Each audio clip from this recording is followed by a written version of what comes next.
काथी बिना सुना लागे बगरे बगईचा काथी रे बिना ना सुन लागे मोरे गोदिया काथी रे बिना ना काथी बिना सुन लागे बगरे बगईचा काथी रे बिना ना सुन लागे मोरे गोदिया काथी रे बिना ना कोयल बिना सुन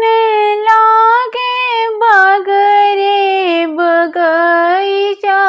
बालक बिना ना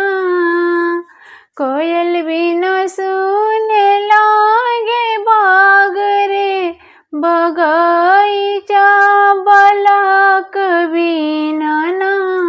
सुन लागे मोरे गोदिया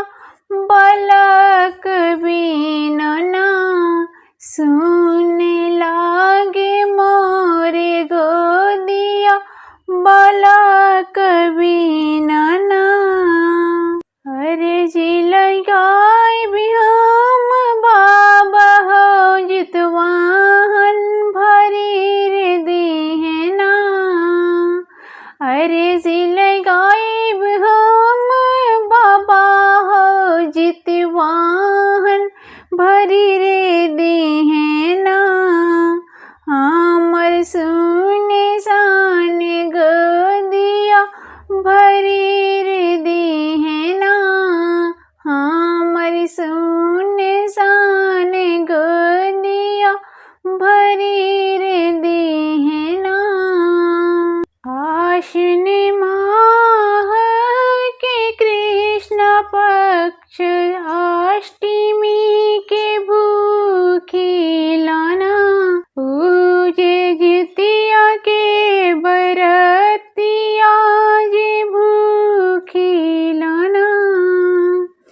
आश्विन माह के कृष्ण पक्ष अष्टमी के भूखी लाना ये जितिया के बरतिया से भूखी लाना ये जितिया के बरतिया से भूखी लाना सप्तमी के कर भी हम गंगाया स्नानवा की अष्टमी के ना सप्तमी के कर भी हम गंगाया स्नानवा की अष्टमी के ना धरे बो बाबा के ध्यानवा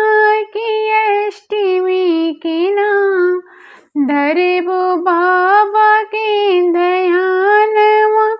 की अष्टमी के ना अक्षरा पसारी मांग पूतेवा की भीखिया से भरी दी है ना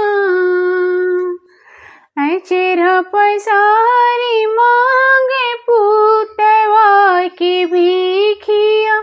से भरी दी है ना जीते वाहन बा